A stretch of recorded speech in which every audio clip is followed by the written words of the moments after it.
Hello everyone, सभी को नमस्कार। सभी का बहुत-बहुत स्वागत है आपके अपने स्केलेटन नर्सिंग के इस ऑनलाइन प्लेटफ़ॉर्म के ऊपर। सभी को मेरा नमस्कार, सभी का हार्दिक अभिनंदन करता हूँ। आज की इस क्लास के अंदर हम सलाइवरी ग्लैंड के बारे में पढ़ेंगे कि सलाइवरी ग्लैंड क्या है, कितने नंबर्स की होती हैं, कितने पेयर्स की होती हैं, कितने टाइप्स की होती हैं, उनकी इन्फ्लेमेशन को क्या कहा जाता है, सबसे ज़्यादा कौन सलाइवा सीक्रेट करता है, कितने टाइप्स की होती हैं, सब के बारे में हम डिटेल में बात करने वाले हैं। आज ये छोटे-छोटे टॉपिक्स का लेने का मेरा एक पर्पस ये है कि काफ़ी बच्चों के डाउट होते हैं कि सर हमने सलाइवरी ग्लैंड को नहीं पढ़ा है या फिर हमारे समझ में नहीं आई है जहाँ से भी आपने कोचिंग की है।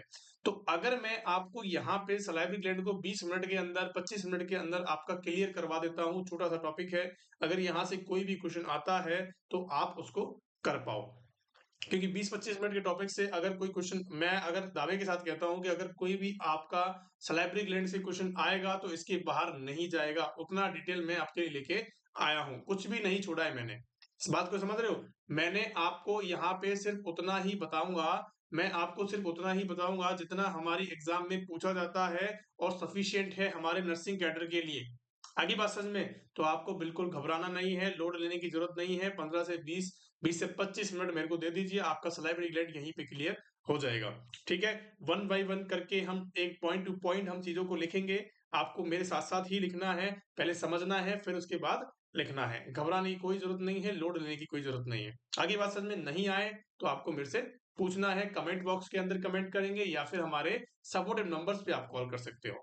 आगे बात समझ में? चलिए, आज का जो टॉपिक है हम स्टार्ट करते हैं सलाइवरी ग्लैंड। क्या है बच्चों?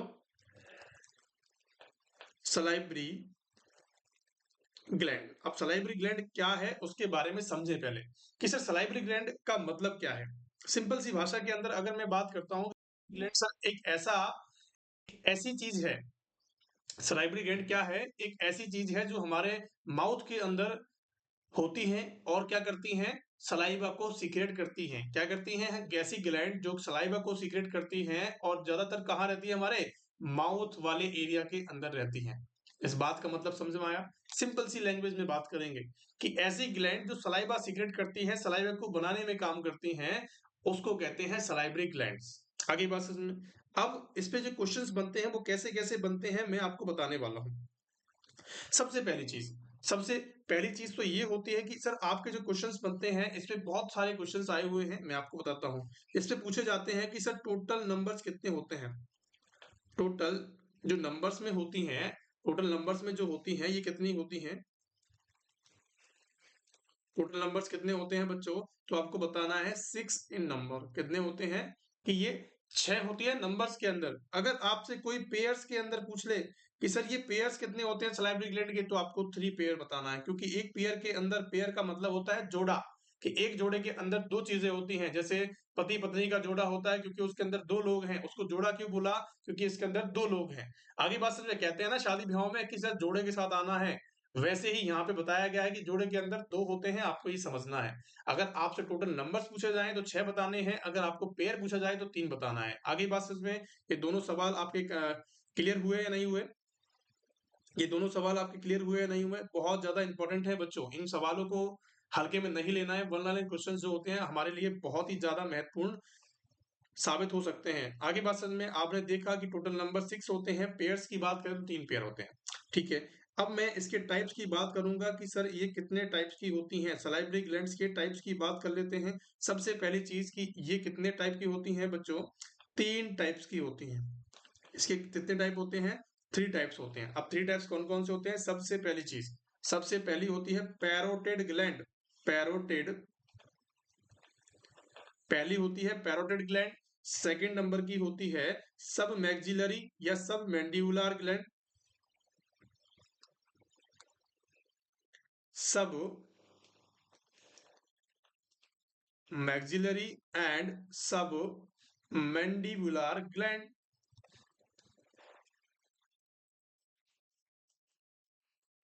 आई बात समझ में? मैंने आपको क्या बताया? पहली कौन सी है? पैरोटिड होती है। दूसरी सब मैक्सिलरी या फिर सब मैंडिबुलर होती है। नंबर तीसरी जो होती है वो कौन सी होती है भैया? सब लिंगुअल होती है। कौन सी होती है? सब लिंगुअल होती है। ये बात मेरी समझ में आई? मैंने आपको क्या-क्या चीज़ें बताई कि भैया एक तो सर आपने बताया कि इसके टाइप्स के बारे में बताया, इसके नंबर्स के बारे में बताया और इसके पेयर्स के बारे में हमें बताया। अगर मैं आपसे यहाँ पे मोटा-मोटी एक बात कहूँ कि भैया 3 पेयर होते हैं और तीनों के अंदर ही 2-2 होती हैं। पैरोटिड भी 2 होंगी, सबमैंडिबुलर भी 2 होंगी और सबलिंगुअल भी 2 होंगी। आगे बात समझ में क्लियर कट बात समझ में आई या नहीं आई? चलिए बहुत बढ़िया। अब ये सर इस पे क्वेश्चन एक और बनता है कि सर ये जो सलाइवरी ग्लैंड्स होती हैं कि सर ये जो सलाइवरी ग्लैंड्स होती हैं ये एक्सोक्राइन ग्लैंड होती हैं या एंडोक्राइन ग्लैंड होती हैं। पहले उसको समझने से पहले हमें ये पता होना चाहिए कि एंडोक्राइन ग्लैंड क्या होती हैं और एक्सोक्राइन ग्लैंड क्या होती हैं। ठीक है, एंडोक्राइन ग्लैंड की बात करूं, एंडोक्राइन ग्लैंड की अगर मैं बात करूं, एंडोक्राइन ग्लैंड की अगर मैं बात करूं तो वो ऐसी ग्लैंड, कैसी ग्लैंड, ऐसी ग्लैंड जो अपने सीक्रेशंस कहाँ डालती है, डायरेक्टली ब्लड के अंदर डालती है। तो ऐसे लिखेंगे कि that gland his secretions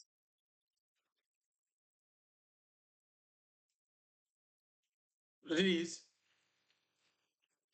into the blood directly. आई बात समझ में कि ऐसी ग्लैंड जिसने अपने सीक्रेशंस को कहाँ डाला है, जिसने अपने सीक्रेशंस को कहाँ डाला है मेरे प्यारे बच्चों, उसने अपने सीक्रेशंस को डायरेक्टली ब्लड के अंदर डाला है, उसका मतलब क्या है, एंडोक्राइन ग्लैंड। आई बात समझ में आई, मेरी बात समझ में आई? ठीक है। अब एक्सोक्राइन ग्लैंड क्या होती हैं, ध्यान देंगे। एक्सोक्राइन ग्लैंड क्या होती हैं बच्चों, देखिए एक्सोक्राइन बेसिक ग्लैंड होती हैं वो ग्लैंड जो अपना सीक्रेशंस कहाँ डालती हैं, डायरेक्टली डक्ट के अंदर डालती हैं। उनको क्या बोलते हैं, उसको बोलते हैं हम एक्सोक्राइन ग्लैंड। तो क्या लिखेंगे, अब मैं यहाँ पे लिख देता हूं, release secretion,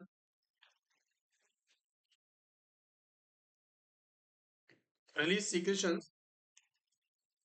into the duct.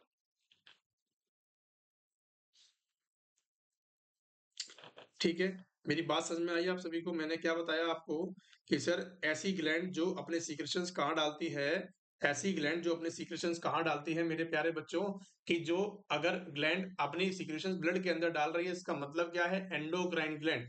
ठीक है, अगर वो डक्ट के अंदर डाल रही है तो उसका मतलब है एक्सोक्राइन ग्लैंड। अब आपको ये बताना है कि हमारा जो सलाइवरी ग्लैंड्स है वो एक्सोक्राइन है या एंडोक्राइन है।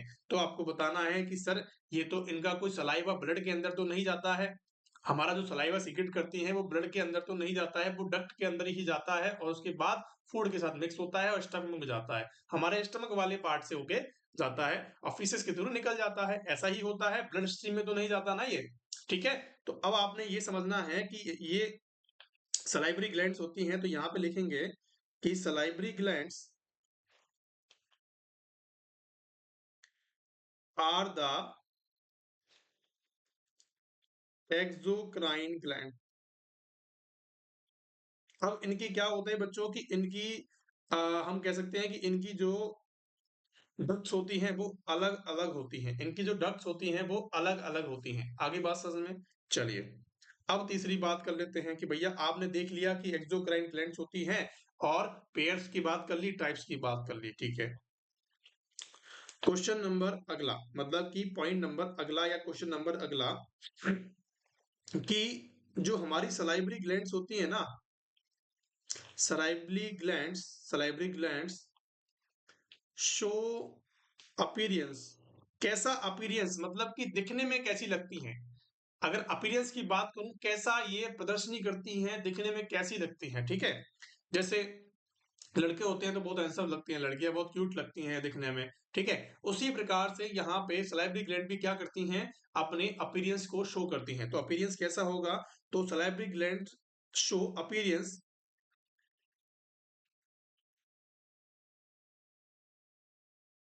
कैसा शो करती हैं, बताएंगे फटाफट से।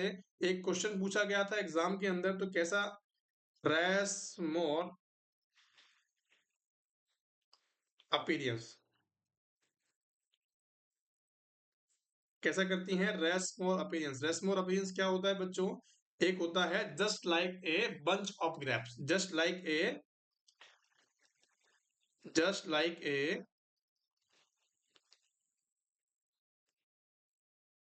Bunch of grapes. Bunch of grapes का मतलब समझ रहे हो? मैंने आपको क्या बताया कि ये शो कैसा करती है, कैसा शो करती है कि अपीयरेंस, अगर आपसे क्वेश्चन पूछा जाता है, क्योंकि ये एग्जाम के अंदर पूछा गया क्वेश्चन है कि सलाइवरी ग्लैंड कैसा अपीयरेंस शो करती है, तो आपको बताना है रेस मोर अपीयरेंस को शो करती हैं, और just like a bunch of grapes मतलब कि आपको एक अंगूर के गुच्छे की तरह आपको दिखाई देगी। आप ध्यान रखिएगा इस चीज को, ठीक है। चलिए अब हम बात करते हैं हमारे सबसे पहली ग्लैंड पैरोटिड ग्लैंड की। पैरोटिड ग्लैंड की, पैरोटिड ग्लैंड क्या है, ठीक है। पैरोटिड ग्लैंड के बारे में मैं आपको बताता हूँ। देखो, पैरोटिड ग्लैंड सबसे पहली ग्लैंड होती है, सबसे पहली, या फिर हम कह देंगे पॉइंट टू पॉइंट लिखेंगे एक एक चीज को। पैरोटिड ग्लैंड जो होती है वो कैसी होती है, लार्जेस्ट ग्लैंड होती है। कैसी होती है बच्चों? लार्जेस्ट मतलब कि बड़ी ग्लैंड होती है। क्या बोलते हैं इसको? Largest salivary gland. बच्चों जितने भी पॉइंट लिखा रहा हूँ वो सारे के सारे इंपॉर्टेंट हैं, यहीं से क्वेश्चन आते हैं, इनसे बाहर कोई भी क्वेश्चन नहीं जाएगा, इस बात को ध्यान रखना, इस चीज को।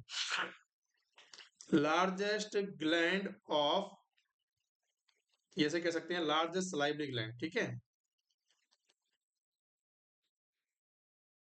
अगर कोई भी चीज समझ में नहीं आती है तो आपको कमेंट करना है, पूछना है, सपोर्टिव नंबर्स पे कॉल करना है, ताकि आपका जो विजन है, आपका जो कंफ्यूजन है वो क्लियर हो जाए, ठीक है। हम आपके लिए ही बैठे हैं यहाँ पे। आप अगर नहीं पूछोगे तो हमें लगेगा कि आपको सब कुछ समझ में आ रहा है, ठीक है।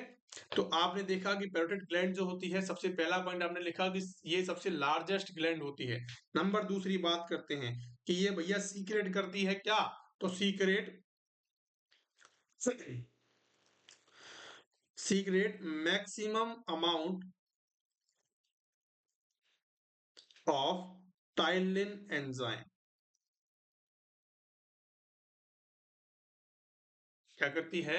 Secret maximum amount of ptyalin enzyme. Ptyalin enzyme समझते हो? टाइलिन एंजाइम किसके काम में आता है बच्चों? कमेंट बॉक्स के अंदर कमेंट करके बताएंगे टाइलिन एंजाइम किसके काम में आता है, बताएंगे। एक प्रकार का सलाइवा ही होता है, एक प्रकार का क्या होता है, ये सलाइवा ही होता है। आगे बात समझ में, तो घबराने की जरूरत नहीं है कि सर ये क्या चीज आ गई। आपको यहाँ पे पॉइंट टू पॉइंट में सारी चीजें लिखा रहा हूँ, आपको ध्यान रखना है कि पैरोटिड ग्लैंड जो है वो सलाइवा सीक्रेट करती है, कौन सा वाला? टाइलिन एंजाइम को सबसे ज्यादा सीक्रेट करती है, और लार्जेस्ट ग्लैंड होती है, ठीक है। दूसरी तीसरी बात लिखेंगे कि भैया इन्फ्लामेशन अगर हो गया है, तो पैरोटिड ग्लैंड का अगर इन्फ्लामेशन हो जाता है, तो inflammation of parotid gland, inflammation parotid gland, तो पैरोटिड ग्लैंड का इन्फ्लामेशन क्या कहलाएगा? पैरोटिडाइटिस। क्या कहलाएगा? बताएंगे फटाफट से, क्या कहलाएगा मेरे प्यारे लाल लालियों? कि पैरोटिडाइटिस कहलाएगा सर। क्या कहलाएगा? पैरोटिडाइटिस कहलाएगा। क्या मेरी बात समझ में आ गई? मेरी बात समझ में आई है नहीं आई? मैंने आपको पिछली क्लासेस में बहुत बार बताया है कि जिस भी वर्ड के पीछे पैरोटिडाइट आइटिस लगा होता है, जिस भी वर्ड के पीछे आइटिस लगा होता है, उसका मतलब होता है इन्फ्लामेशन, उसका मतलब होता है इन्फ्लामेशन। क्या मेरी बात समझ में आई? भैया जिस भी वर्ड के पीछे अगर आप इन्फ्लामेशन लगा दोगे तो उसका मतलब क्या हो जाएगा? इन्फ्लामेशन, इन्फ्लामेशन हो जाएगा। आइटिस लगा दोगे तो इन्फ्लामेशन हो जाएगा। आगे मेरी बात समझ में, मेरी बात यहाँ तक समझ में आई या नहीं आई? चलिए आपने देखा कि इन्फ्लामेशन अगर हो गया तो पेरोटाइटिस बोल दिया, ठीक है भैया। अब बात कर लेते हैं दूसरे पॉइंट की। अगर ये एनलार्जमेंट होता है, अगर एनलार्जमेंट होता है तो कौन सी डिजीज के अंदर होता है, क्वेश्चन ये भी बनता है। या फिर हम कह सकते हैं एनलार्जमेंट को क्या कहते हैं?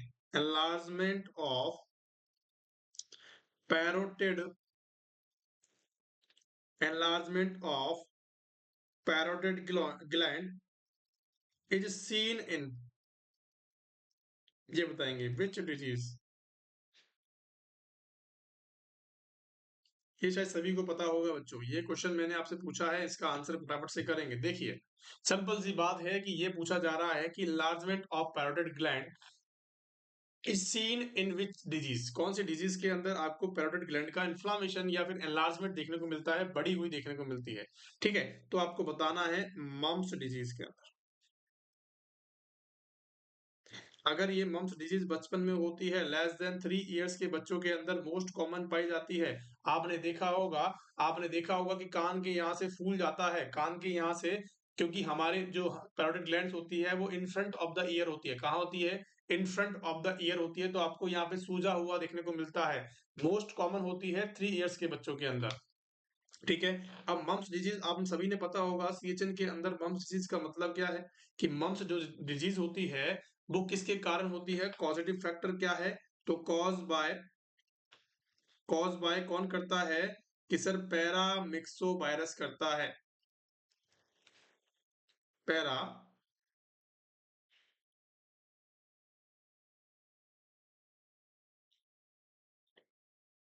पैरामिक्सो वायरस रिस्पॉन्सिबल होता है किस चीज के लिए, हमारे किसके लिए, हमारे मम्प्स डिजीज के लिए। ठीक है। और इसको प्रिवेंट किया जाता है बाय द वैक्सीन। तो इसके लिए वैक्सीन कौन सी लगाते हैं, आपने सुना होगा कि MMR की वैक्सीन लगाई जाती है। क्या लगाई जाती है? MMR की वैक्सीन लगाई जाती है किसके लिए, हमारे मम्प्स के डिजीज को ट्रीट करने के लिए या फिर उसको प्रिवेंट करने के लिए। आगे बात समझ में? तो मम्प्स का ट्रीटमेंट आपको पहले ही लेना होता है। अब इसकी जो वैक्सीन होती हैं वो कौन कौन सी डेट पे लगती हैं, वैक्सीन जो होती हैं, वैक्सीन की जो डेट है, या फिर हम कह सकते हैं डोज जो है, या फिर हम कह सकते हैं कि टाइम पीरियड जो है वो कौन कौन सा होता है, आप लोग मुझे कमेंट बॉक्स के अंदर कमेंट करके बताओगे। ठीक है। इस चीज का पता लगा के आप मुझे कमेंट करोगे, कमेंट बॉक्स के अंदर बताओगे कि कौन सी डोज लगती है और कौन से टाइम पे लगती है, या 1.5 महीने पे लगती है, या 9 महीने पे लगती है, या 12 महीने पे लगती है। ठीक है। और कमेंट बॉक्स के अंदर जरूर बताइएगा। ठीक है। चलिए, आपने देखा, मैंने आपको बताया कि सर ये पैरोटिड ग्लैंड जो होती है हमारी, इसका इन्फ्लेमेशन होता है तो पैरोटाइटिस कहलाता है। लार्जेस्ट ग्लैंड होती है, सबसे ज्यादा सीक्रेट करती है टायरिन एंजाइम को। और एक चीज और समझेंगे बहुत ज्यादा इंपॉर्टेंट है। देखिए, सबसे पहली चीज, अगर किसी बंदे को पैरोटिटाइटिस होगा है, पैरोटिटाइटिस इज एसोसिएटेड, किससे एसोसिएटेड होता है बच्चों? तो पैरोटिटाइटिस इज एसोसिएटेड विद, या फिर हम कह सकते हैं एसोसिएटेड विद, किससे होता है? सबसे पहली चीज लिखेंगे यहाँ पे, एक होता है ऑर्काइटिस, एक होता है ऑर्काइटिस। ऑर्काइटिस का मतलब पता है सभी को? ऑर्काइटिस का मतलब पता है क्या मेरे प्यारे बच्चों? अगर नहीं पता तो आज जान लेंगे। ऑर्काइटिस का मतलब होता है कि आपके जो टेस्टिकल्स हैं, आपके जो टेस्टिकल्स हैं उनके अंदर इन्फ्लामेशन हो जाना। मैंने आपको बताया था, जब भी किसी वर्ड के पीछे आइटिस लगा होता है उसका मतलब होता है इन्फ्लामेशन। तो आपको बताना है कि जब भी अगर किसी वर्ड के पीछे आइटिस लगा है तो इसका मतलब आपको समझना है कि सर इसका इन्फ्लामेशन हुआ है। तो आपको बता देना है कि inflammation of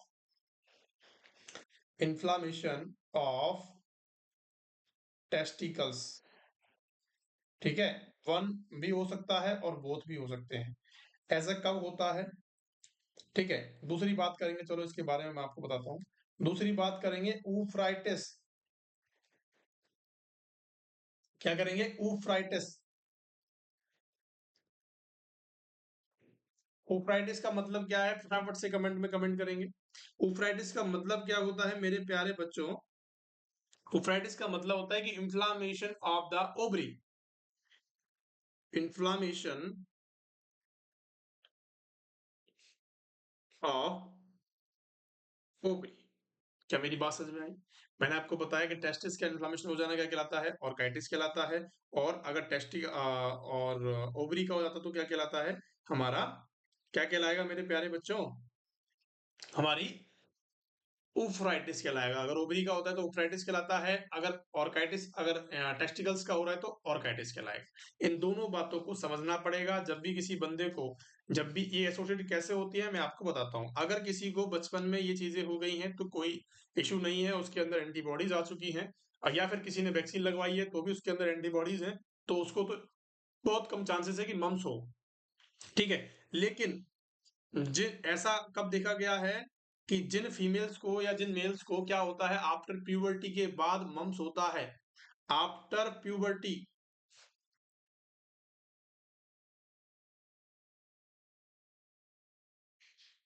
mumps occur, then show orchitis and ओफ्राइटिस। ये दोनों बातों को समझ लेना ध्यान से। मैंने क्या बताया कि अगर ऐसा होता है, अगर बचपन में हो गया तो ओफ्राइटिस, ऑर्काइटिस होने के चांसेस कम होते हैं। लेकिन अगर ये प्यूबर्टी की बात 13-14 साल की उम्र में हो रहा है, मम्स आपको हो रहा है, तो उस कंडीशन के अंदर आपको क्या देखने को मिल सकता है? टेस्टिकल्स का इन्फ्लेमेशन देखने को मिल सकता है, या ओवरी का इन्फ्लेमेशन आपको देखने को मिल सकता है। मतलब कि सीधी-सीधी बात है, कॉम्प्लिकेशंस बढ़ सकती हैं। आगे बात समझ में? चलिए, अब यहाँ पे पैरोटिड ग्लैंड की लोकेशन की बात कर लेते हैं कि लोकेशन क्या रहने वाली है। क्या रहेगी लोकेशन बच्चों? क्या किसी को पता है? मैंने अभी-अभी आपको बताया है। तो in front of the year क्या रहेगी? Just in front of the year, कि भैया जस्ट कान के सामने रहती है, जस्ट कान के सामने रहती है। आगे बात समझ में? चलिए, तीसरी बात कर लेते हैं। लोकेशन की बात कर ली आपने। अब यहाँ पे क्वेश्चन बनता है कि ये कौन सी हम कह सकते हैं कि कौन सी जो डक्ट होती है इसका सीक्रेशंस डालती है, कौन सी डक्ट के अंदर ये अपने सीक्रेशंस डालती है, उसके बारे में बहुत बार क्वेश्चन पूछा गया है। वो डक्ट, उसको डक्ट का नाम लिखेंगे, कैसे लिखेंगे? विच डक्ट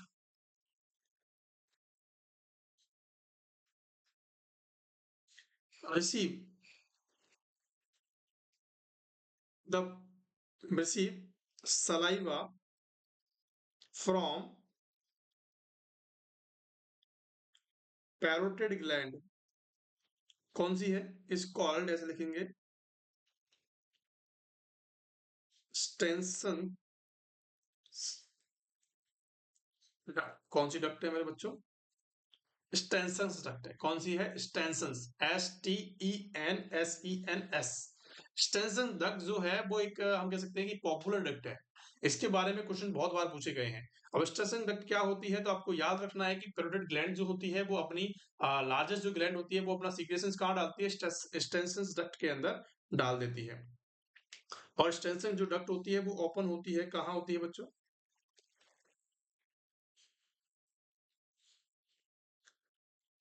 ओपन, ओपन कहाँ हो रही है? सेकंड मोलार टीथ के पास हो रही है। Second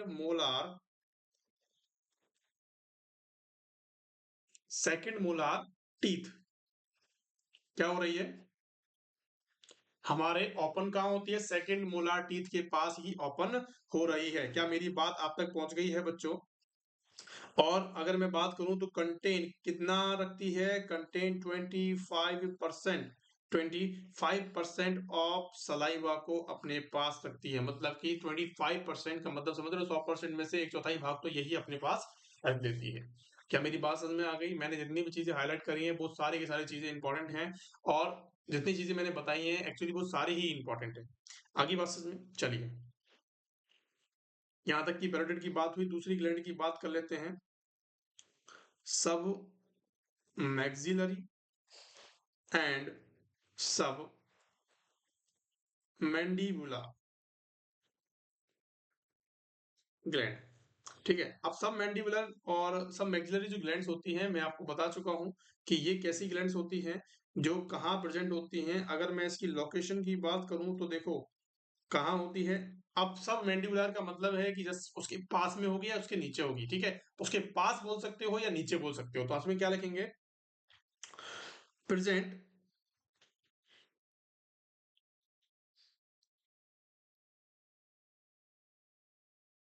just near the junction of mandible and maxilla. तो मैक्सिला जो होती है और मैंडिबल जो होती है उसके जस्ट क्या होती है? ये पास में होती है, उसको बोलते हैं सब मैंडिबुलर और सब मैक्सिलरी ग्लैंड। अगर मैं आपसे बात करूं कि ये कहाँ ओपन होती है, तो आपको बताना है ओपन एट अंडर द टंग।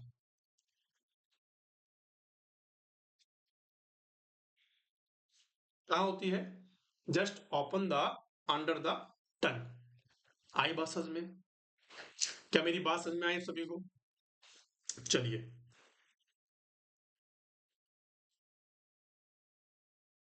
इस बात का मतलब आप सभी को पता लग गया। चलिए अब दूसरी बात करते हैं। ठीक है, अब आपने यहां तक की बात देखी कि कहाँ कहाँ तक होती है। अब मैं इसकी बात करता हूं कि ये कितना परसेंट सलाइवा बनाती है, तो मैं बताता हूं आपको 70% ऑफ सलाइवा मेक्स। अगर मैंने आपसे बात करी सबसे ज्यादा टाइलिन एंजाइम कौन सीक्रेट करता है, लार्जेस्ट ग्लैंड कौन सी होती है, तो आपको बताना है पैरोटिड ग्लैंड होती है। लेकिन सबसे ज्यादा सलाइवा कौन बनाने का काम करती है, तो आपको बताना है सब मैंडिबुलर और सब मैक्सिलरी ग्लैंड्स होती है। आगे बात समझ में, मैंने आपको बताया कि लार्जेस्ट वो होती है, टाइलिन भी वो रिलीज करती है, लेकिन 70% ऑफ सलाइवा कौन बनाता है, हमारी सलाइवर, ये सब मैंडिबुलर और सब मैक्सिलरी ग्लैंड बनाती है। आगे बात समझ, 70% ऑफ सलाइवा मेक्स कौन करता है, सब मैंडिबुलर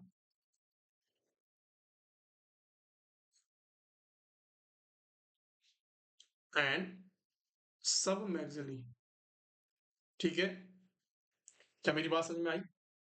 क्या मेरी बात समझ में आई?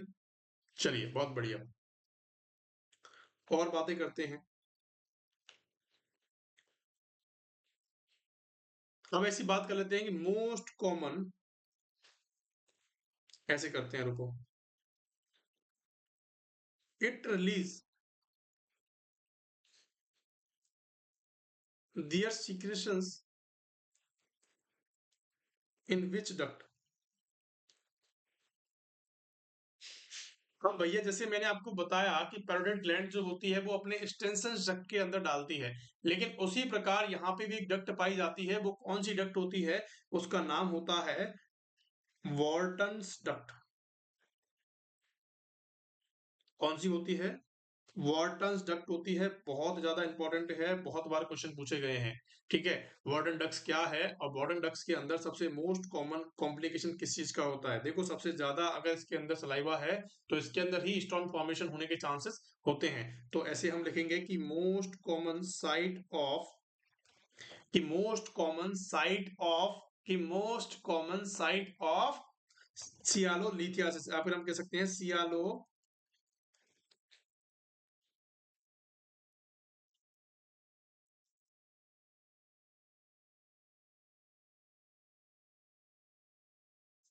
मोस्ट कॉमन सियालिथिसिस का मतलब समझ रहे हो कि मोस्ट कॉमन साइट ऑफ सियालिथिस का मतलब ये है कि स्टोन फॉर्मेशन। सियालिथिसिस का मतलब भी लिख देंगे यहाँ पे।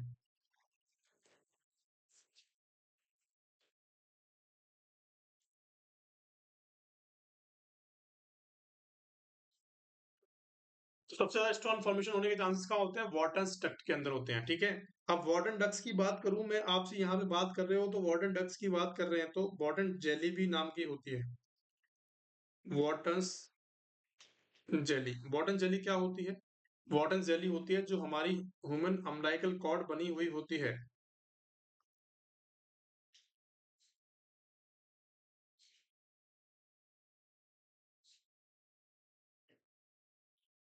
अम्लाइकल कॉर्ड, तो क्या बनती है बच्चों, इस बात का भी ध्यान रखना है, आपको ध्यान रखना है इस चीज का। ये जो मैंने गोले के अंदर लगाया है, इसका मतलब क्या है कि आपने ये ध्यान देना है कि ये अलग पोर्शन है, लेकिन मैंने इसको इसलिए बताया है क्योंकि वार्टन जेली भी आ रही है, वार्टन डक्ट भी आ रही है।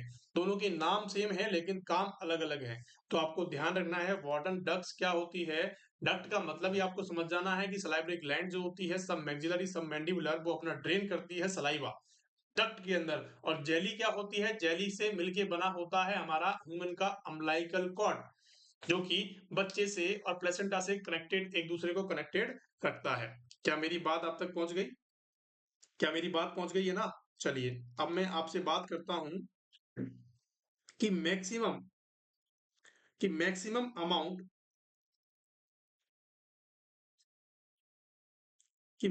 Amount of saliva secret by which gland. अब देखो, अभी ये क्वेश्चन मैंने आपको बताया कि 70% तक क्या करती है, सलाइवा सीक्रेट करती है, तो कौन सी होंगी बच्चों? सब मैंडिबल एंड मैक्सिलरी ग्लैंड। सब मैक्सिबल एंड सब मैक्सिलरी ग्लैंड्स। क्या मेरी बात आप तक पहुंच गई? चलिए, ये सारे जितने भी क्वेश्चंस बता रहा हूँ बहुत ज्यादा इंपॉर्टेंट हैं।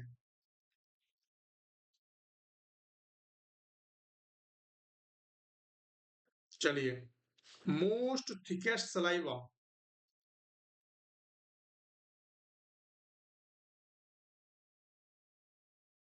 सलाइवा मोस्ट थिकेस्ट सलाइवा भी ये कौन कौन रिलीज करती है? सब मैंडिबुलर एंड सब मैक्सिलरी ग्लैंड। बहुत बढ़िया। तो ये सारी चीजें जो हैं वो सब हमारी सब मैंडिबुलर और सब मैक्सिलरी के लिए हैं।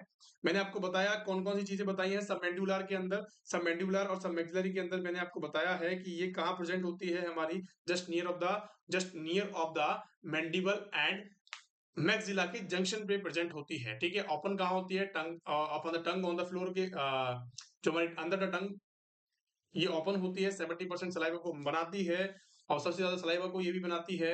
अगर मैं बात करूं कि थिकेस्ट सलाइवा कौन बनाता है तो भी यही बनाती है। ठीक है, इन बातों का ध्यान रखना है, बॉटल्स जेली का ध्यान रखना है, बॉटल्स डक्ट का ध्यान रखना है। चौथी तीसरी बात जो कर लेते हैं वो सब लिंगुअल की बात करते हैं। कौन सी बात करते हैं? सब लिंगुअल ग्लैंड। सबलिंगुअल ग्लैंड क्या होती है? देखो, सबलिंगुअल ग्लैंड का मतलब है कि टंग के नीचे पाई जाने वाली ग्लैंड। लिंगुअल का मतलब होता है टंग, लिंगल का मतलब होता है टंग।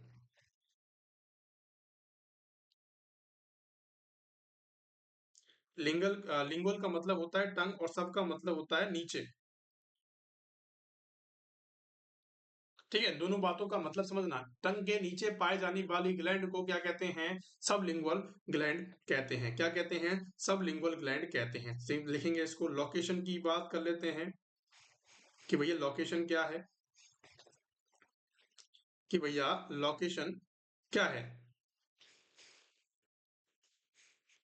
बिलो द टंग।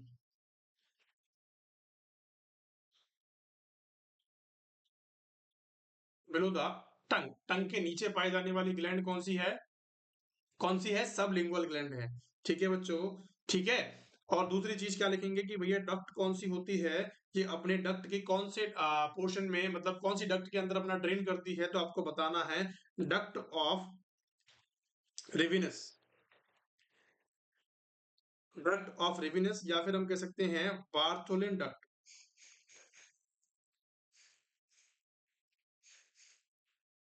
अब आपके दिमाग में दो चीजें चल रही होंगी, सर बार्थलिन तो हमने कहीं और भी पढ़ा है, बार्थलिन तो हमने कहीं और भी पढ़ा है, बार्थलिन डक्ट या डक्ट ऑफ रिवेनस। तो बार्थलिन ग्लैंड भी होती है, बार्थलिन डक्ट भी होती है, बार्थलिन ग्लैंड आपने कहाँ पढ़ी है?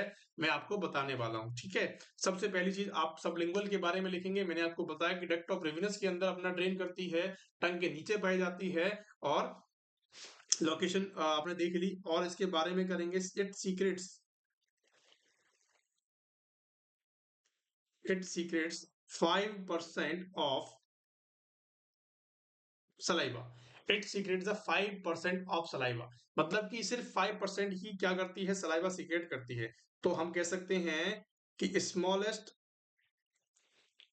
ग्लैंड स्मॉलेस्ट ग्लैंड बोल देंगे, या फिर हम कह सकते हैं small amount of saliva secret. ठीक है, इन दोनों तीनों चीजों का मतलब सेम ही है ना, इसलिए मैंने आपको लिखवा दिया है।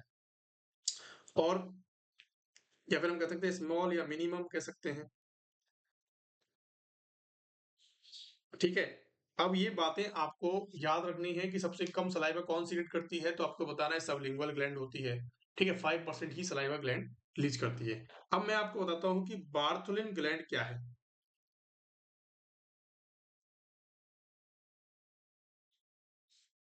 बार्थोलिन ग्लैंड क्या है? देखो, बार्थोलिन डक्ट आपने देख लिया, बार्थोलिन ग्लैंड क्या है उसके बारे में बताता हूँ कि ये क्या होती है। वेस्टिब्यूल्स में प्रेजेंट होती है, वेस्टिब्यूल्स में प्रेजेंट होती है। दूसरी चीज ओपन कहाँ होती है, या फिर हम कह सकते हैं वजाइना में प्रेजेंट होती है। ठीक है, वजाइना की चारों तरफ होती है, जो वेस्टिब्यूल वाला पोर्शन होता है उसके पास ये क्या होती है? बार्थोलिन ग्लैंड प्रेजेंट होती है। बार्थोलिन ग्लैंड क्या काम करती है बच्चों? लुब्रिकेशन का काम करती है, लुब्रिकेशन का लुब्री लुब्रिकेट करने का काम करती है वजाइना को। सेक्सुअल इंटरकोर्स जब भी आप करते हो तो उसके अंदर ये लुब्रिकेट करने का काम करती है, अपना सीक्रेशंस को रिलीज करके। ठीक है, दूसरी चीज आपको इसमें दूसरी चीज क्या करती है? वजाइना का जो पीएच होता है, वजाइना का पीएच कैसा होता है? एसिडिक होता है, एसिडिक होता है, उसको क्या करती है? एल्केलाइन एल्केलाइन बनाने में बहुत मदद करती है। वजाइना का जो एसिडिक पीएच है उसको एल्केलाइन बनाने में मदद करती हैं। क्यों करती हैं? बिकॉज़ जो स्पर्म्स होते हैं हमारे, जो स्पर्म्स होते हैं वो क्या काम करते हैं? वो सर्वाइव कर सकते हैं सिर्फ और सिर्फ अल्कलाइन पीएच के अंदर। अगर ये ग्लैंड नहीं होगी या किसी कारणवश ये खत्म हो जाती है या फिर डैमेज हो जाती है, तो हमारे स्पर्म मतलब इनफर्टिलिटी के चांसेस ज़्यादा हो जाते हैं। तो आपको लिखना है कि because sperm survive only in alkaline pH. ठीक है? अगर suppose that if Bartholin gland damage due to episiotomy, episiotomy करते हैं ना, एपिज़ोटमी करने के दौरान अगर ये डैमेज हो गई, तो पेशेंट के अंदर क्या होगा? लुब्रिकेशन नहीं होगा। पेशेंट के अंदर लुब्रिकेशन नहीं होगा, नॉट लुब्रिकेशन। और जब लुब्रिकेशन ही नहीं होगा, तो पीएच क्या होगा? पीएच भी अल्कलाइन में कन्वर्ट नहीं होगा, तो पीएच कैसा होगा? एसिडिक होगा। और जब एसिडिक पीएच होगा, तो स्पर्म भी डैमेज होने लगेंगे। स्पर्म भी डैमेज होने लगेंगे, मतलब कि स्पर्म डैमेज हो जाएंगे तो क्या होगा कि भैया इनफर्टिलिटी के चांसेस हो जाते हैं। इनफर्टिलिटी के ज्यादा चांसेस देखने को आपको मिल जाते हैं। क्या मेरी आपको बात समझ में आई? ये चारों तीनों चारों पॉइंट्स जो मैंने आपको लिखाए हैं एपिज़ोटमी के बारे में भी, उन सबको आपको क्या करना है? डिक्टेट करना है अच्छे से, ताकि आपको किसी प्रकार की कोई समस्या का सामना जो है वो नहीं करना पड़े। तो thank you so much for being there. आज की क्लास को हम यहीं खत्म करते हैं। यहीं तक की सलाइवरी ग्लैंड्स होती हैं। जितने ये पॉइंट्स मैंने आपको बताए हैं, वो सारे के सारे इंपॉर्टेंट हैं और सारे के सारे एग्जामेबल हैं। ठीक है? सबके सब एग्जाम में पूछे गए हैं या फिर पूछे जा सकते हैं। Thank you so much for being there. इसी तरह पढ़ते रहें और बढ़ते रहें।